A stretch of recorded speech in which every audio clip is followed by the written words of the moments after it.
Hold on a second, Mondo. What did you just say? Huh? What'd I say? When Celeste testified a few minutes ago, she said...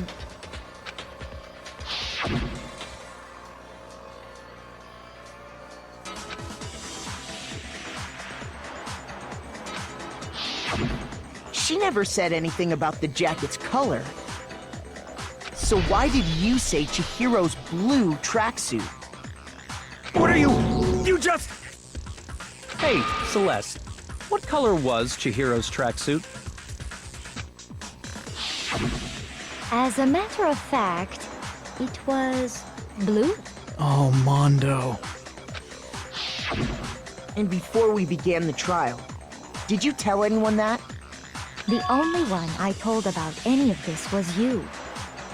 Then, Mondo, how did you know what color Chihiro's tracksuit was? Oh, no. Because I just... I'm sure he saw the clothes at some point in the investigation. No, that can't be it. The bag and clothes were surely disposed of by the time we began our investigation. Then the only reason he could have known what color the tracksuit was is if he saw Cherry with it before he died! That's the only possibility! Cherry? Are you talking about Chihiro?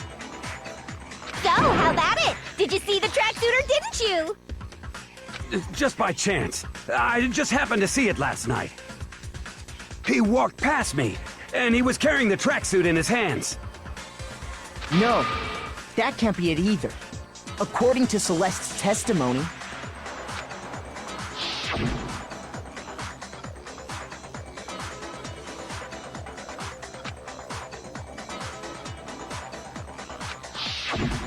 When Celeste noticed it, Chihiro made a point of making sure the jacket was completely in the bag. If you just ran into him briefly, you couldn't possibly have seen what color the tracksuit was. Yeah. It would appear you've dug your own grave. Perhaps. But you handed him the shovel, didn't you? That's why you said what you did. Kyoko knew it all along. Focus on the tracksuit and it'll be obvious who he met with? What a bunch of nonsense. Wow, she's a genius! Ah, now I understand. It was all one big bluff, wasn't it? And he fell for it too! That's the best part! Your true intention was to draw a slip of the tongue from the culprit. That's why you said you knew who did it, to put them on edge. That's right. However, Mondo was my target all along. I had my suspicions about him from the very beginning. Wow. But why? What made you so suspicious? That's a good question. Well, it's not because you hate him, Kyoko, and by the way, we are playing as Kyoko now. The way he was acting, no, he was pretty calm throughout the whole thing. Wait. Go back a few videos. What exactly was he saying again? Go back and look. It'll blow your mind. There was a certain turning point that tipped me off. Maybe you didn't notice it, Mondo, but you tend to refer to men and women differently. You only call guys dude. For girls, it's chick. And after he was killed, you happened to refer to him as dude. Oh, final nail in the coffin. Once I picked up on that, it occurred to me that Mondo knew something we didn't. Did you notice such a tiny detail? Kyoko, you were so scary. Are you a witch? She's a witch! You're positively frightful! No, I'm not the frightful one. Not nearly as frightful as someone capable of murdering a friend. Mondo, was it really you? Did you really kill Chihiro? I didn't kill anyone! You've been all over me, judging everything I say, putting words in my mouth. What gives you the right to treat me like a goddamn criminal? Yeah! He would never do something like that! This is a false accusation! It's true. My reasoning on that is pretty shaky. That was fast. Just to give him a chance, right? Well, this does present us with a problem. It seems we are all out of leads. My time has nearly come. Wait, didn't you say you had a secret weapon, Hifumi? Time to unleash it, my friend! That's what my little ghost friend is telling me. Alright, you lost all credibility in my eyes. Sorry. Oh yeah, that reminds me. Hifumi, weren't you telling me you'd found some evidence? Really? What kind of evidence? Tensions are high. Come on, don't get stage fright now. What do you got for us? Actually, now that I'm thinking about it here calmly, it might not be all that relevant. Nah, dude, don't clam up! Jeez, did your confidence just get up and walk away? It's fine, man. Just tell us. If you really insist, then... Here it is. An e-handbook? What do you have there? It happens to be an e-handbook. I found it laying on the ground, so I scooped it up. Well... let me think. Whose card is missing? Oh, yeah. I got it! We know Chihiro's handbook was missing from the scene of the crime, right? For a fact. For a fact indeed. I was totally sure I'd found it. Then it must hold some clue about the culprit, right? Well, that's what I was hoping. But it's busted. It won't even turn on. No way! Well, how was it done? I imagine the culprit broke it to get rid of any evidence after the murder. That's odd. I didn't think the handbooks were quite so fragile. Well, they're really not, but... You're right. They're not. They're totally waterproof and shock resistant. It would take an awful lot to break one. And yet, this one does appear to be broken, as is Leon's, sitting useless in the main hall. For all your confidence, that is a remarkably high failure rate. Ooh, Monokuma, what do you have to say? Do you think there might be some kind of mystery in there somewhere? How precisely did the handbooks get broken? Actually, Monokuma, you'll let it slip that it has a weak spot. I got it! You already told us before that the handbook has one weak point, didn't you? You remember that? Sure, maybe I let that slip, but I never told anyone what the weak point actually was. So the person who figured it out just happened upon it. But if the handbook is supposed to never break, and two of them broke in quick succession, then... Then we can only assume that someone's figured out its weakness. You know what the weakness is, right, Monokuma? So, what is it? This should be good. Huh? You're asking me? I think it's a necessary piece of information if you want this to be a fair trial. Oh, she's using her magic again. Come on, get an answer. But if I tell you, and someone else decides to copy it, that would be very not good. Scout's honor, nobody else is gonna do it, right, guys? Just tell us already. Why would we want to break our own handbooks? Okay, she's got a point there. Oh well, I have a weakness for pushy demands. But you're sure you won't follow their example? You have my word. Then allow me to make a special announcement. The weak point of my cutting-edge e-handbook is... when it's exposed to high temperatures for too long, it will suffer a meltdown and totally break! Extreme heat. Oh, no. I flippin' knew it! You knew it? Yeah, 'cause I found the handbook laying on the floor of the sauna. Oh, man. The temperature in the sauna can reach over 200 degrees. Strange how you don't get burnt, huh? It's because as your sweat evaporates, it creates a cooling layer of air around your skin. If the hot air of the sauna were somehow pushed directly onto your skin, you'd definitely get fried. That layer of air would get blown away. That's why you may feel a burning when you move around. So when you're in a sauna, make sure to keep nice and still. There's your fact of the day, everybody. If you want to say you learned something today, you learned about saunas. Wow, interesting. I learned one new fact today. So did I! That is a mere trifling speck of knowledge. At least it's something. Anyway, if you found the victim's handbook in the sauna, then the killer must have been purposely trying to raise its temperature in order to break it. Meaning the culprit somehow knew its weakness. But how'd they find out? Monokuma said he didn't tell anyone, right? Indeed. Quite the mystery. It's almost as if they did it by accident. But who fits that bill? What if they found out by accident? Yeah. What do you mean by accident?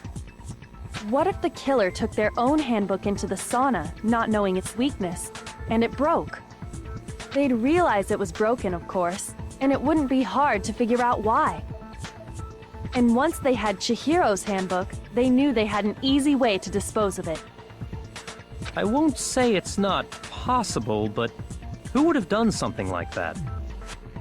I don't know of anyone who took their handbook into the sauna. Oh no, here it comes! I might know someone who did. Oh no! Whoa, seriously? I think the one who may have taken their handbook into the sauna was... Yeah, Taka's figured it out too. Oh no! Hopefully you've been able to figure it out too. The one person who accidentally destroyed their e-handbook in the sauna. Oh no. I'm so sorry, Mondo. Here's my answer. Mondo, your handbook got broken in the sauna, didn't it? What? Why? Why do you keep accusing him? Mondo and Taka had an endurance contest in the sauna not too long ago, remember? And for the contest, Mondo just so happened to keep his school uniform on.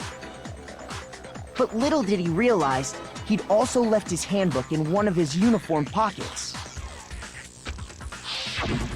And when it was all over, Mondo discovered that taking your handbook into the sauna could easily destroy it. No, wait, hold on. You've got it all wrong. He would never kill. I don't accept this. Show me the proof. The actual solid proof. I really don't want to accuse one of our friends again, but it all adds up, Taka. What do you want me to say? We do have one thing left, and hopefully this'll prove it.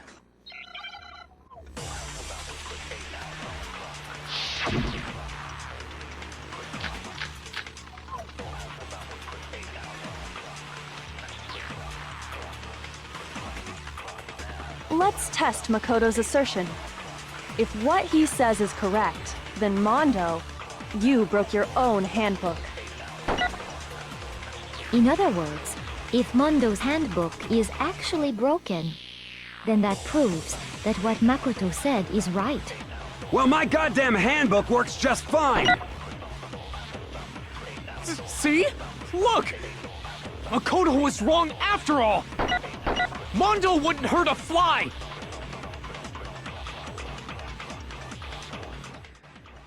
Oh boy. So, out of the truth bullets we have, I bet you know which one we have to use. And also, small tidbit, if two pieces of white noise cross over each other, you can shoot them both with one bullet. I just a small thing I thought I'd mention. All right. There was only 2 statements in there, and only one of them's the truth. Let's test So Makoto's go ahead and, What he skip says the is other ones that correct, then have Mondo, absolutely no reason to be you here. wrote your own handbook. And let's go ahead and use the one we In need. other words, if Mondo's handbook Mondo, is man. actually broken, then I hate that it had to come to this, what Makoto said is right. but I gotta shoot you My down. goddamn handbook works just fine. See? Never mind. That what Makoto said is right. Well, my goddamn handbook works. No, it doesn't. No, that's wrong. It's very, very broken. Allow me to show you the way. Mondo, the handbook you have right now, is it really yours? The fuck is that supposed to mean? The broken handbook that was in the main hall. Isn't that one actually yours? What the heck are you talking about? What I mean is, I think Mondo swapped his handbook out for one that actually works. I think he took Leon's handbook and replaced it with his own.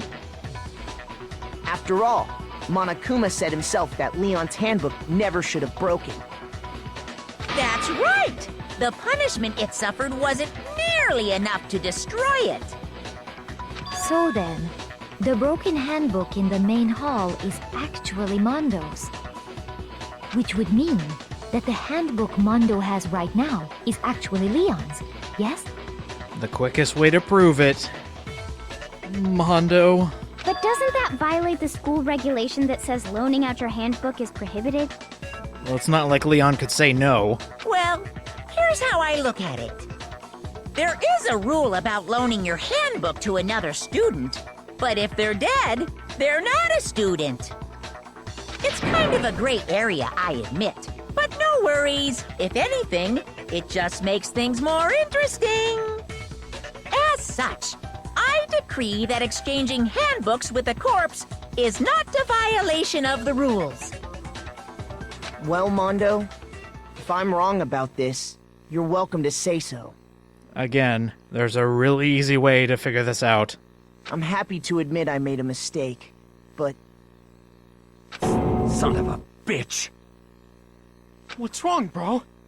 Come on! Tell him he's wrong! You are wrong! You have to be wrong! Everything you just said is wrong! You made it all up! okay, then why don't we look back on this case one more time, from the beginning?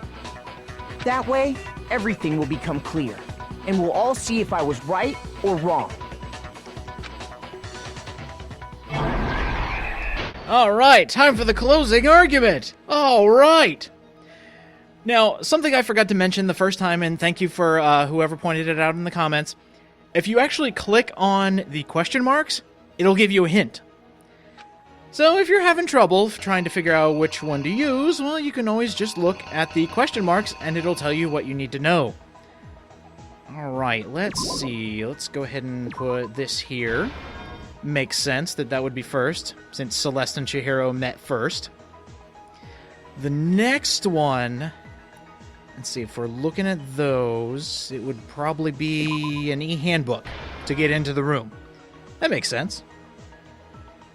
Let's see here. And then after that, it would be Chihiro going into the boys' locker room. Again, it all makes sense. And let's see, as Chihiro...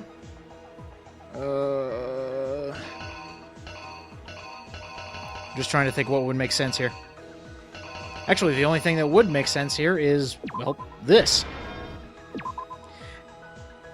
Yeah, let's go ahead and leave it there. Picks up the dumbbell, beats him to death. Alright.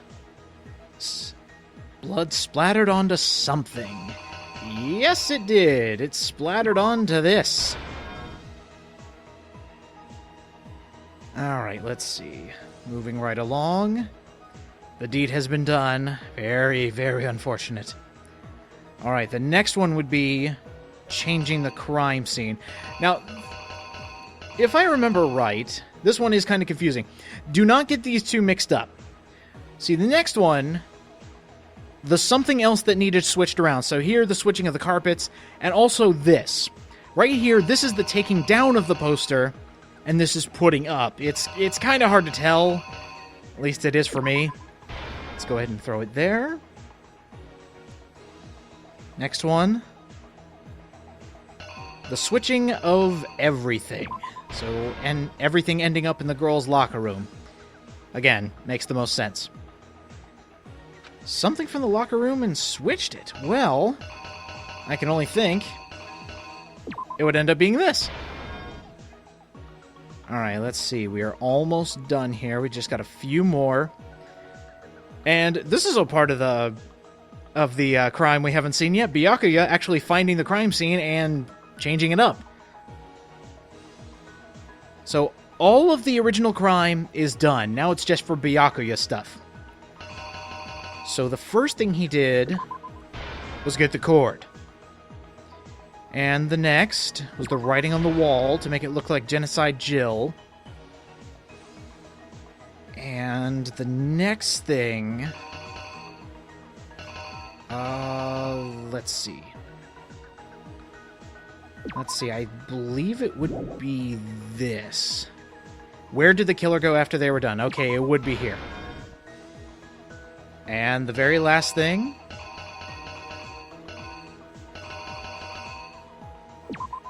right here. And if you notice, there's 1, 2, 3 extra ones. So be careful where you're placing them. Let's see the story again. The killer is you! First, let's take a look back to before the incident. Last night, Celeste saw Chihiro in the warehouse, correct? At the time, she was apparently stuffing something into a duffel bag.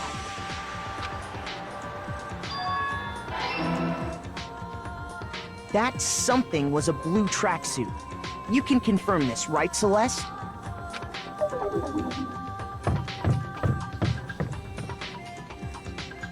With bag in hand, Chihiro headed out, even though it was officially nighttime. She made her way to the locker room, specifically the boys' locker room. But how could the victim, who was apparently a girl, access the boys' locker room?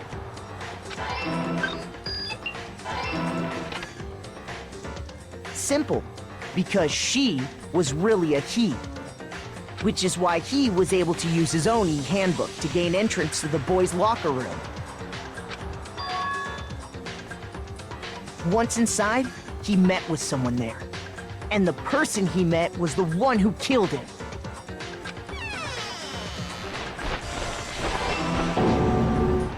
It seems likely that the killer grabbed the nearby dumbbell, approached the unsuspecting Chihiro,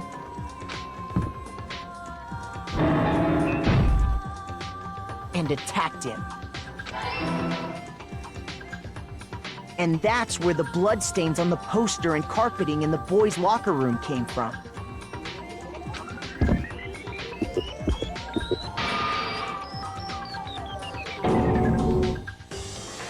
It was likely in the heat of the moment. The body was arranged, but the murder itself felt unplanned.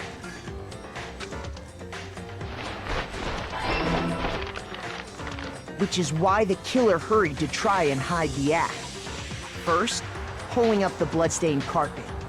Then, removing the bloody poster.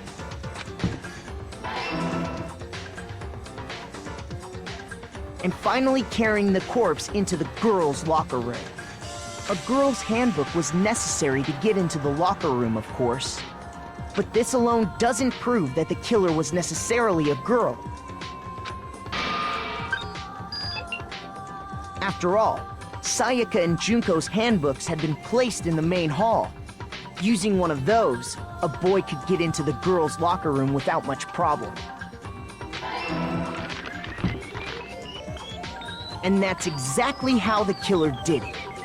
With the carpet and the poster they brought with them, they got to work.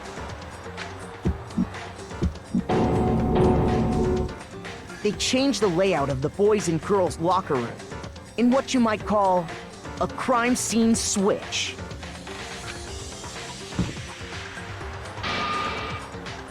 That could have been the end of things, but no.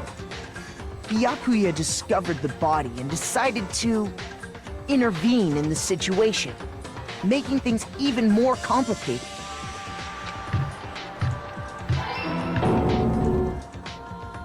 So, after stumbling on the crime scene, he went and grabbed the extension cord from the library, and then he got to work. He used the cord to string up Chihiro's lifeless body.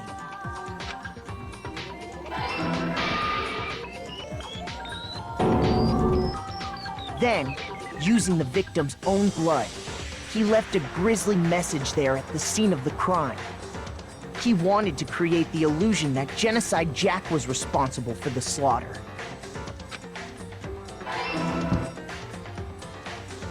And around the same time that Byakuya was putting together this facade, the killer, having already disposed of Chihiro's bag and other belongings, arrived at the sauna.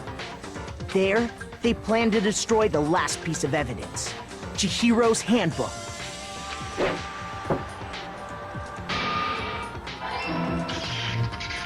And just as the killer expected, the steamy sauna was enough to ruin the electronic gadget.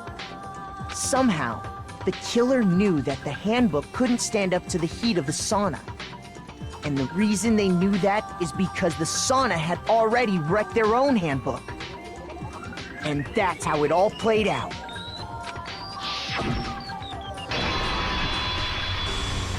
Isn't that right, Mondo Owada?